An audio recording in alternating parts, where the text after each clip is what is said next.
Está no ar o Saúde e Produtividade e hoje com um assunto que é excelente para você empresário. Talvez esteja pagando uma conta que você não precise pagar. Você quer economizar aí na sua empresa? Fique atento que existem alguns custos relacionados adicional de insalubridade, periculosidade, aposentadoria especial que talvez você esteja pagando sem necessidade. Isso é muito comum. Então, para te ajudar, trouxe aqui dois especialistas que estão comigo. Matheus Rodrigues, que é engenheiro civil, engenheiro de segurança do trabalho, mestrando em prevenção de riscos laborais e atua na Central de Saúde e Segurança do SESI, nosso colega aqui. Seja bem-vindo, Matheus. Muito obrigado, Bruno. É um prazer estar aí com vocês aqui hoje. Espero poder contribuir muito aí com ideias, né? E compartilhar o máximo. Opa, prazer é meu. E também aqui conosco de volta, Tiago Machado, engenheiro de segurança, higienista ocupacional e mentor de profissionais de saúde e segurança. Seja bem-vindo mais uma vez. Muito obrigado pelo convite. Estou sempre à disposição de vocês. Opa, então já vamos começar conceituando para quem não entende bem do assunto. O que é insalubridade, periculosidade, tudo, aposentadoria especial, tudo isso que incide um custo a mais na empresa? Legal. Eu gosto de trabalhar algumas definições assim mais simples, né? Nós temos as definições legais, né? Tá. Definição legal de insalubridade, artigo 189 da CLT, periculosidade, artigo 193 da CLT, aposentadoria especial, artigo 64 do decreto 3048. Então, legalmente, são essas definições. Mas a gente precisa trazer um conceito para facilitar o entendimento. Então, vamos lá. O que é a insalubridade? A insalubridade nada mais é do que um adicional que é pago para o trabalhador tirar a saúde dele. Fala assim, trabalhador, seguinte... Você vai trabalhar exposto a um risco. Esse risco não é uma probabilidade, é uma certeza. Esse risco vai te fazer ficar surdo. Esse risco vai te causar um câncer. Esse risco vai causar uma doença irreversível para você. Então, trabalhador, para que eu possa tirar a tua saúde, toma aqui 10, 20 ou 40% em cima do salário mínimo. De uma forma bem resumida, isso é insalubridade. É quando você paga para o trabalhador tirar a saúde, para você tirar a saúde dele. É em cima do salário mínimo ou do salário do trabalhador? Em cima do salário mínimo vigente da região. Tá? Então, existem alguns municípios ou até mesmo estados que o salário mínimo não segue o salário mínimo nacional, é um pouco mais elevado. Então, é o salário mínimo da região. Tá? Agora, isso, de uma forma bem geral, é a insalubridade. A gente sabe que na prática mesmo, no dia a dia, não é bem assim, mas por definição é isso. Legal. Tá? Por definição é isso.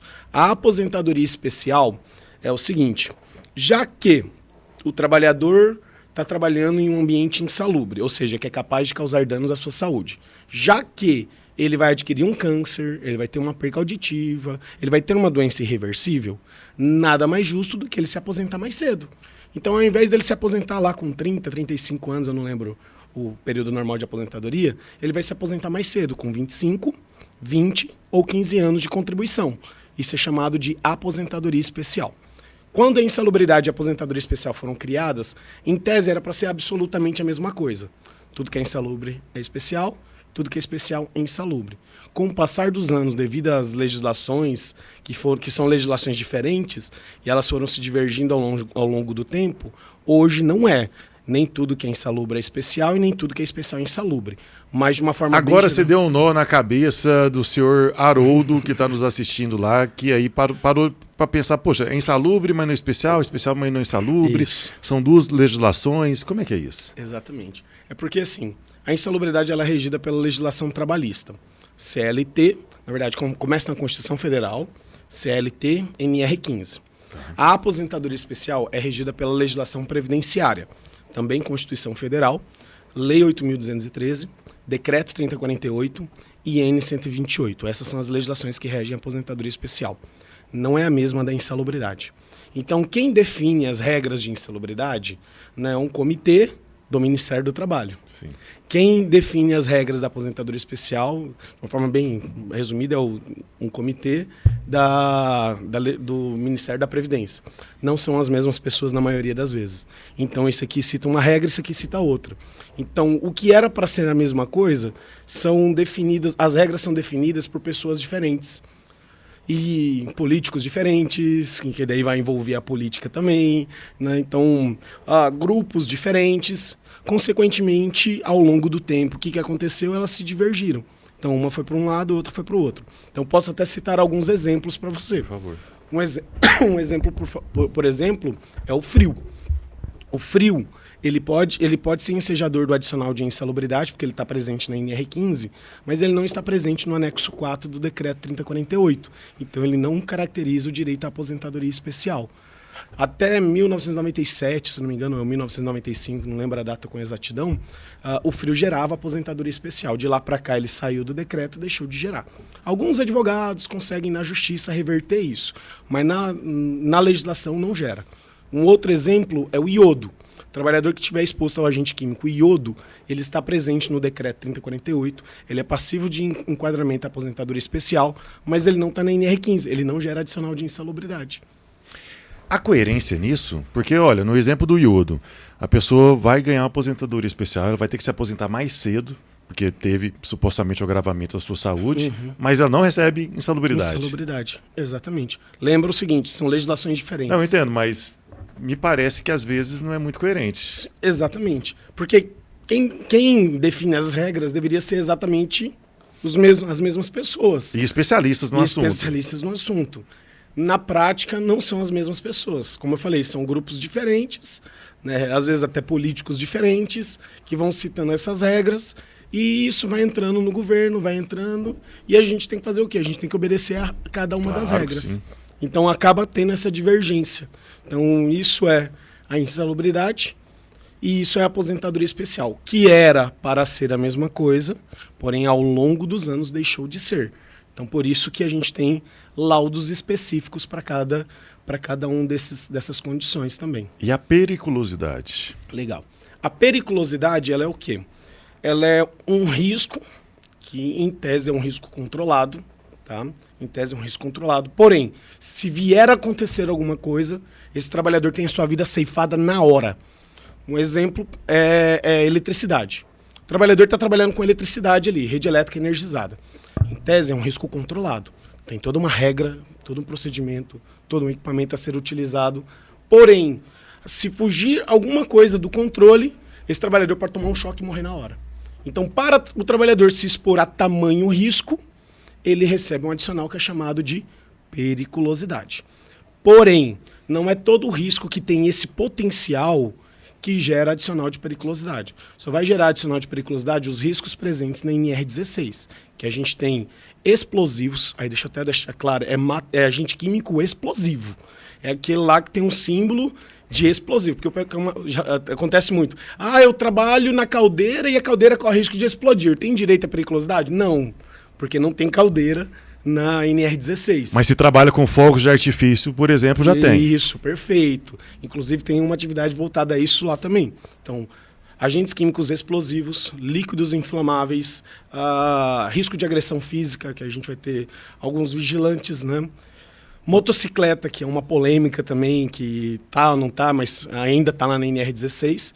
E radiação ionizante também. Trabalhadores que trabalham com radiação ionizante têm direito a adicional de periculosidade. Se não me engano, são esses, né, Matheus? Isso, Aí tem que fazer uma análise bem detalhada, né? E lembrando que somente um laudo de periculosidade feito por engenheiro ou médico que vai poder definir isso. Então é importante que quem é o dono do negócio, ele procure pessoas de credibilidade, que vai poder fazer esse laudo com RT, né, do CREA, e vai definir para vocês. Então, se você tiver um colega, por exemplo, de profissão aí, mas que não tem essa qualificação, conforme a norma pede, às vezes ele fala assim, se a pessoa trabalha com tal agente, tem periculosidade, tem que pagar, mas não vai na dele. Procure um profissional que estudou, que tem credibilidade pelo CREA ou médico do trabalho, né? E aí ele vai poder definir para você. Então é muito importante procurar a pessoa certa para dizer se tem ou não o adicional, direito adicional. Vamos falar dos laudos, então.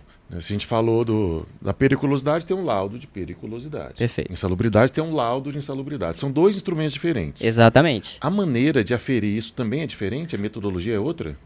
Totalmente diferente. Inclusive, até chamar a atenção que a gente vê muito, nós que estamos na área, que atuamos com isso diariamente, a gente vê muito cliente que às vezes volta para nós e fala assim, Matheus, olha, dá uma avaliada nesse documento aqui, a gente foi, o perito esteve lá na nossa empresa e falou que não está condizente, aí tu pega um documento, ele tem tudo junto, ele tem PGR, laudo de insalubridade, ele LTCAT, laudo de periculosidade. Não, gente, tá tudo errado. São coisas diferentes, legislação diferente.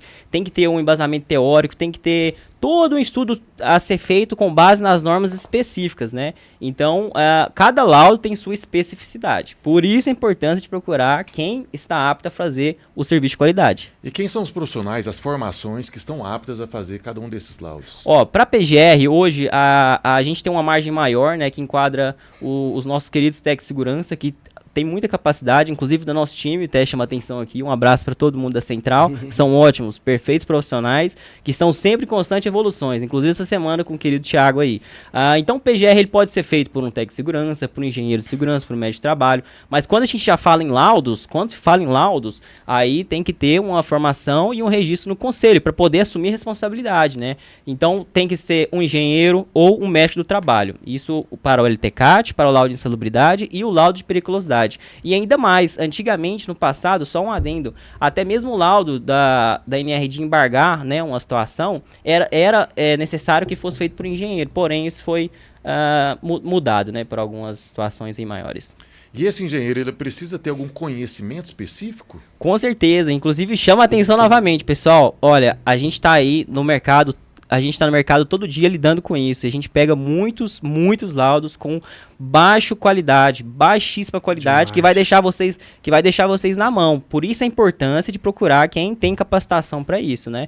Então, por exemplo, nós aqui da Central, do SESI, nós estamos constantemente passando por capacitação por pessoas que estão em processo de obtenção de certificado nacional, por exemplo. Nós trabalhamos com higiene ocupacional. Então, nós somos treinados por pessoas que estão em processo de obtenção de certificado de higienista ocupacional. Ou seja, a pessoa ela não tem só ter uma engenharia de segurança. Aí eu chamo a atenção, por exemplo, nós temos muitos profissionais no mercado que eles formaram em engenharia de segurança, mas atuaram em indústria e tudo, e às vezes a pessoa começa a fazer laudos, mas são coisas diferentes. Eu falo por mim, eu vim da indústria e agora estou trabalhando com higiene ocupacional. São duas áreas totalmente diferentes. O ideal uma dica para finalizar aqui a minha fala e ficar bem claro, procure pessoas que têm experiência na área de higiene ocupacional, né, para fazer um laudo de qualidade para vocês, porque o que vai fazer mais barato vai ser ruim, porque quando o perito for, né, inclusive agora que tá bem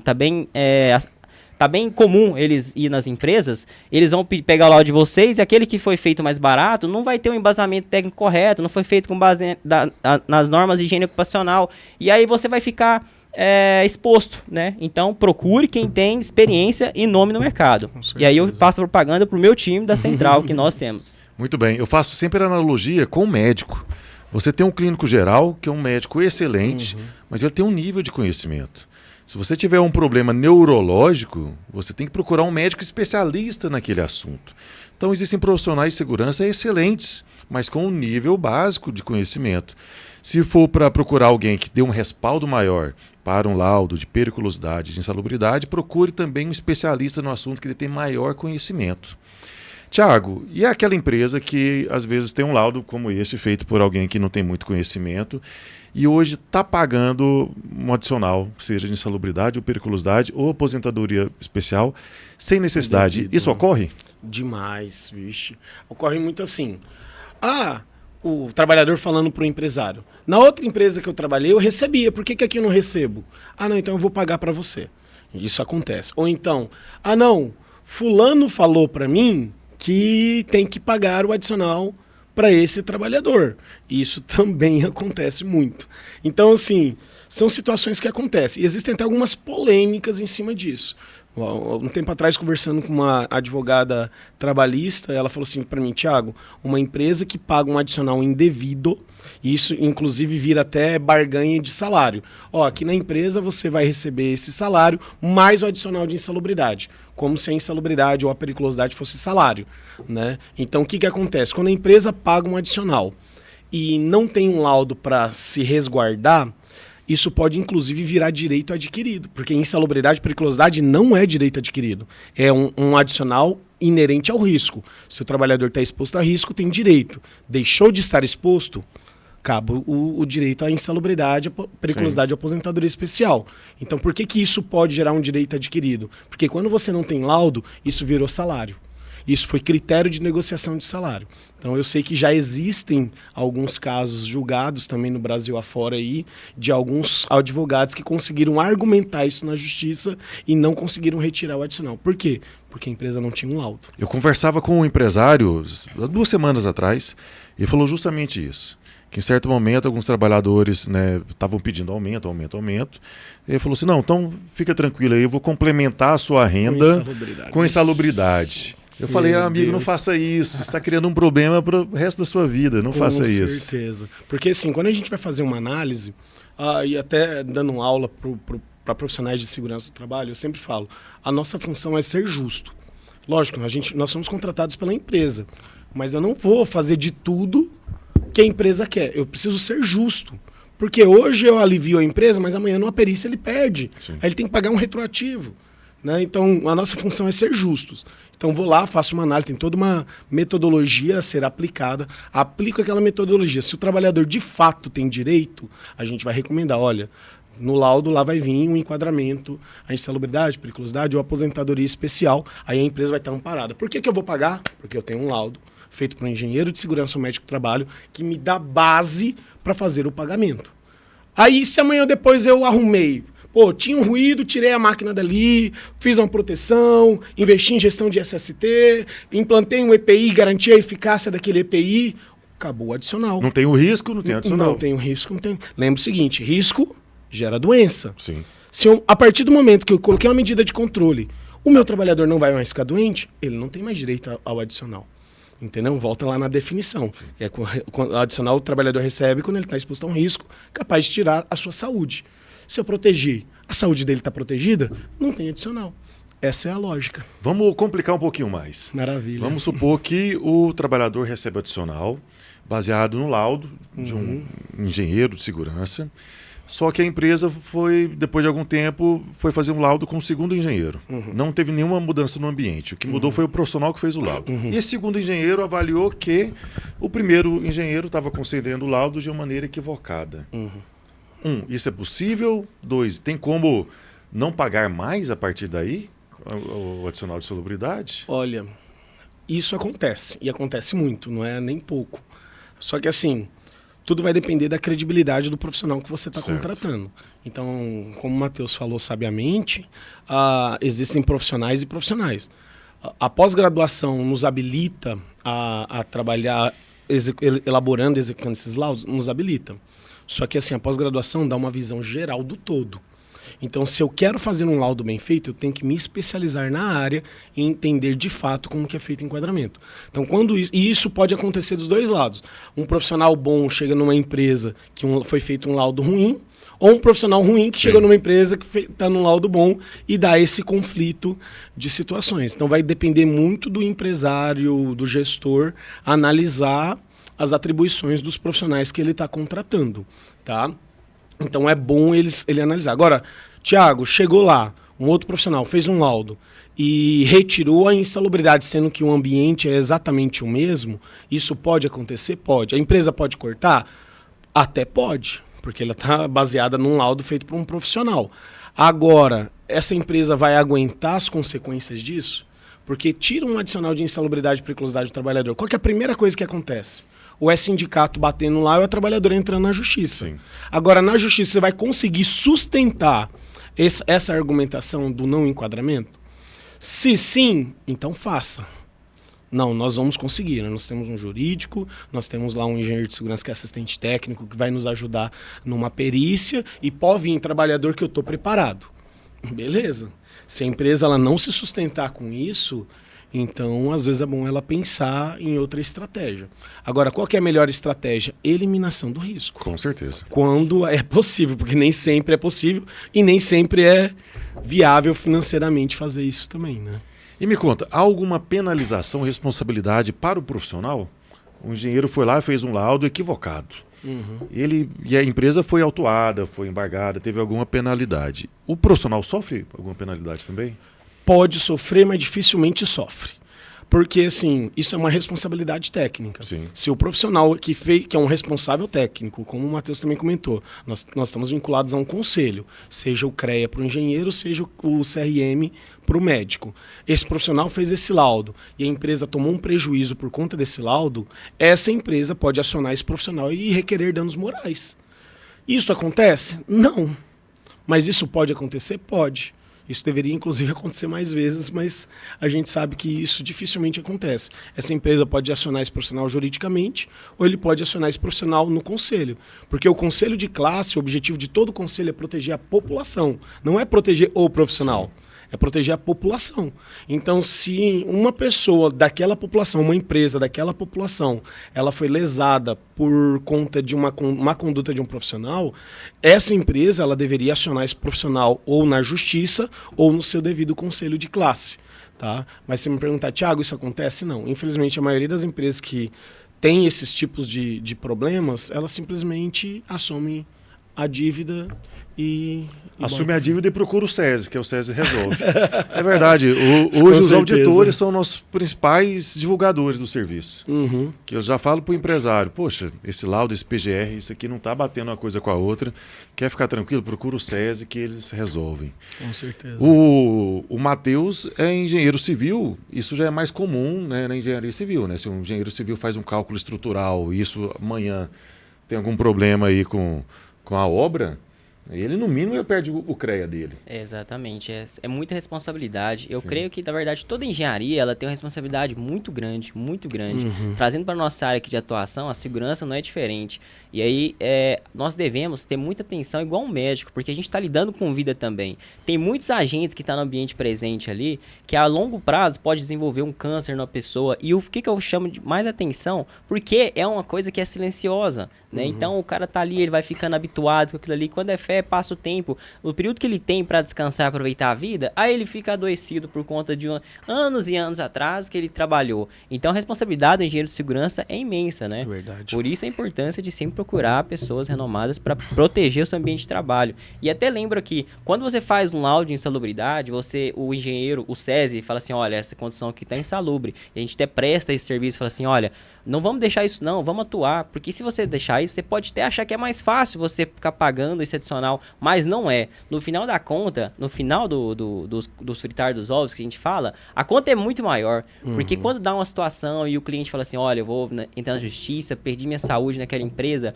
a empresa vai ter que correr atrás de várias coisas e tem o retroativo, que geralmente é uma quantia gigante, então fere muito a empresa. Então, quando nós fazemos um laudo de insalubridade, a gente fala, olha, essa condição está insalubre, mas vamos olhar aqui, vamos sentar junto e ver como é que a gente pode fazer para descaracterizar isso. A gente presta esse auxílio para a empresa para que ela esteja isenta de risco, ou melhor, com os riscos ou total eliminados ou total controlados, que é o ambiente ideal e perfeito que a gente quer para a nossa sociedade. Eu ainda digo mais, Matheus, às vezes o empresário, ele, por desconhecimento mesmo, né, das normas, da legislação, ele procura o mais barato, vai naquele engenheiro que é um recém-formado, que tem muita boa vontade, mas às vezes não tem ainda o nível de preparo necessário.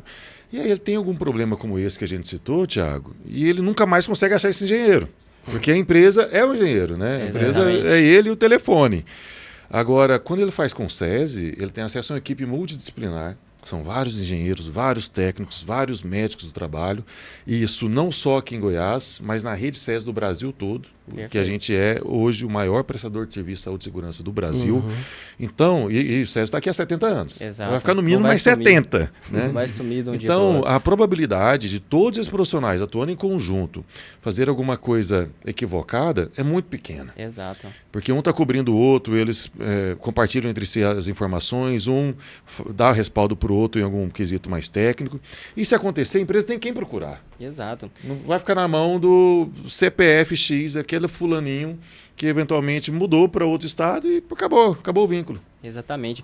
E a qualidade do SESI é tão grande, chama atenção que nós somos nacional. Então nós trocamos ideia com os profissionais de todos os estados. Falou, olha, nós tivemos aqui uma situação com sílica, interessante vocês dar uma avaliada aí. Então o nosso know-how de qualidade é muito grande, Bruno. Isso é muito bom e quem é cliente, né, vira amigo, porque sabe que nós estamos ali não só para ganhar dinheiro, nós estamos ali para resolver o problema e fazer parte da família da empresa. Então quem é nosso cliente sabe disso, né? Posso Ser colaborar também? Sim, por favor. Agora falando aqui como não funcionário do SESI.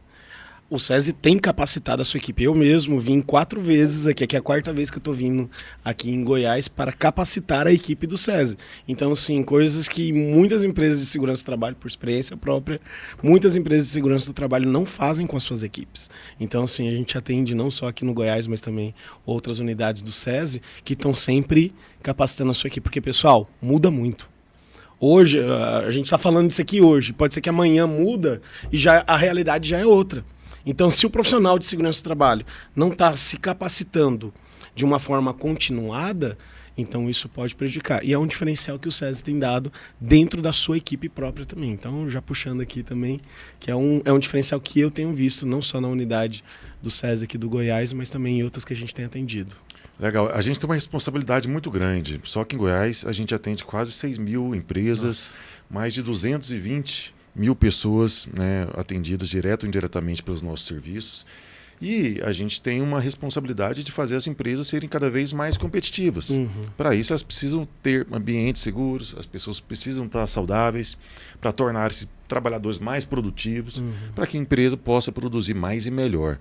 Então, a gente não abre mão de ter o que é o estado da arte dos quesitos técnicos. Somos tecnicistas, muitas vezes o empresário nos aborda e fala assim, quero que faz um jeitinho. Meu amigo, procura um concorrente, eu até te indico. A gente não faz jeitinho, a gente não negocia a vida, a gente não brinca com saúde, com segurança. A gente segue o que tem que ser feito. Tá? Não seguir o que tem que ser feito, você falou do laudo de insalubridade, de periculosidade, mas tem um LTCAT. O que é o tal do LTCAT? O LTCAT, ele nada mais é do que um documento mesmo, hoje digital, que ele vai dar embasamento para um outro documento que é obrigação de todas as empresas, né, que é o PPP. Esse PPP, em grosso modo dizendo, é como se fosse a linha do tempo de exposição do colaborador durante toda a sua vida trabalhada. Então, por exemplo, eu trabalhei na empresa X, trabalhei na empresa Y. E na empresa X eu estava exposto a um agente nocivo ali com X de quantificação, um ruído. Eu estava exposto a um ruído lá de 90 decibéis a tal período. Então o laudo, esse LTCAT, ele é embasado também pelo decreto 3048 e é o que embasa a empresa para preencher esse PPP, que hoje, além disso, é enviado no E-Social, né? O Thiago pode até me corrigir. Mas ele é enviado para o E-Social, então a empresa, o governo anda bem de olho nessa situação. O LTCAT é um documento de obrigação, né? É obrigação legal de todas as empresas que vai estar embasando os riscos que estão presentes no ambiente de trabalho para preenchimento desse outro PPP. Posso dar uma colaboração Por também? favor. Aproveitando que foi falado sobre LTCAT, o LTCAT não é o documento que identifica insalubridade e periculosidade. Porque no Brasil inteiro, isso não é só aqui, o Brasil inteiro fala assim, eu preciso do LTCAT para saber se o meu trabalhador tem direito à insalubridade. Opa, pera lá. São coisas totalmente diferentes. O que ele identifica? O LTCAT ele tem a função de identificar se o trabalhador tem direito ou não à aposentadoria especial, única e exclusivamente. Então, tanto é que... Lembra que eu falei que em insalubridade e aposentadoria são legislações diferentes? Sim. Se você pesquisar lá na CLT, NR15 ou NR16, a palavra LTCAT, ou laudo técnico das condições ambientais de trabalho, você não vai achar. Aonde você vai achar? Você vai achar lá no Decreto 3048, na IN 128 e na Lei 8.213, ou seja, a legislação previdenciária. E todos eles falando o seguinte, que o LTCAT vai dar base ao PPP, que foi como o Matheus comentou, que é o perfil profissiográfico previdenciário, que hoje é o E-Social, porque hoje não tem mais o PPP físico. Hoje é os eventos de SST, em específico 2240, no E-Social, que a gente vai extrair as informações do LTCAT e enviar para o E-Social. Então, ele já coloca até uma pulguinha atrás na orelha.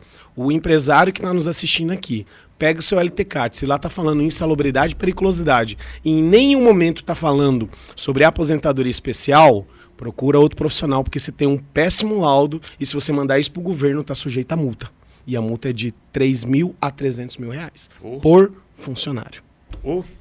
Então, a multa é alta. É bravo, é bravo. É uma coisa bem séria. Bom, Thiago, a gente falou um pouco, né, de eliminar o risco, você elimina, claro, o pagamento, né, dessa aposentadoria especial, periculosidade, insalubridade. Tem alguma outra dica que você pode dar para o pessoal para como eliminar ou fazer uma gestão desses custos? Olha, a empresa ela tem que ter um profissional que entenda da gestão de saúde e segurança do trabalho. Se ela não tem, eu recomendo, ela tem que terceirizar. Sim. Contratar uma empresa que entenda de fato do assunto. Porque quando você vai fazer a análise do risco e você vai ver que, às vezes, o investimento que o empresário vai fazer para controlar ou até mesmo eliminar os riscos, em alguns casos nem é um investimento, às vezes, tão alto assim. Né? E, às vezes, é um investimento que você vai ter um payback não muito longo. Você vai ter um retorno não muito longo. Às vezes tem um retorno de 6 meses, de 1 ano, 2 anos, que às vezes compensa fazer aquele investimento.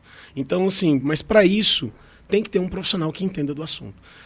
Não tem como você falar assim, vou fazer uma gestão de segurança do trabalho sem ter ali por trás um profissional que de fato sabe o que está fazendo. Porque, infelizmente, a nossa área é muito técnica e necessita que o profissional que vai dar esse tipo de acompanhamento, esse tipo de gestão para a empresa, entenda o que ele está fazendo. E detalhe, a gente também não entende de tudo.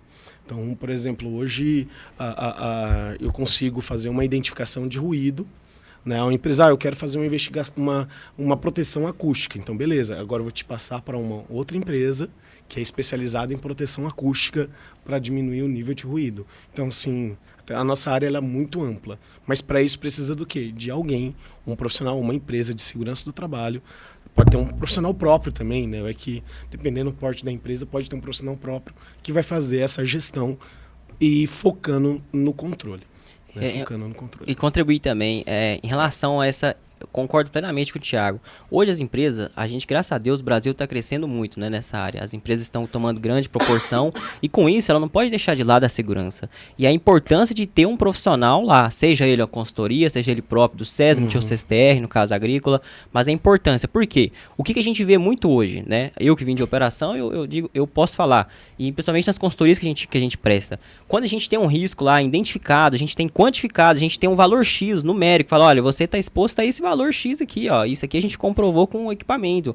O que todo mundo tende a fazer? Pô, mas a gente entrega EPI para ele, ué. Mas, gente, não é assim. O EPI é a última solução. Exato. E ainda assim, para você comprovar a eficácia do EPI, é uma série de documentação que você tem que reunir. É muito burocrático. Então, o ideal é o profissional de segurança, conforme o Thiago falou, como a gente tem uma gama de riscos e cada empresa é uma situação única, então tem que ter uma visão única do problema. Por isso a importância de um bom profissional presente lá, de preferência full time, de preferência. Mas a gente não vai saber tudo, mas nós vamos saber o caminho para direcionar e resolver. Um caminho a gente tem uma ferramenta que é a nossa base da segurança do trabalho, que é a hierarquia de controle de riscos, né? Então nós temos lá, a primeira coisa que você tem um risco ali, você tem que procurar eliminar aquele risco. Você tem que eliminar de alguma forma. Junta aí a equipe multidisciplinar, engenheiro mecânico, eletricista da empresa, o gerente ali de projeto, a equipe de segurança, o SESMIT, e pense em alguma solução. Matheus, não tem como, a gente não tem como iluminar isso aqui. Bom, então nós vamos descer essa pirâmide. A segunda etapa,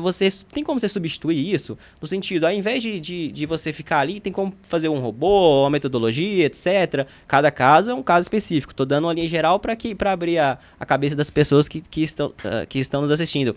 Não tem. Então, depois disso, a gente vai para a medida administrativa, né?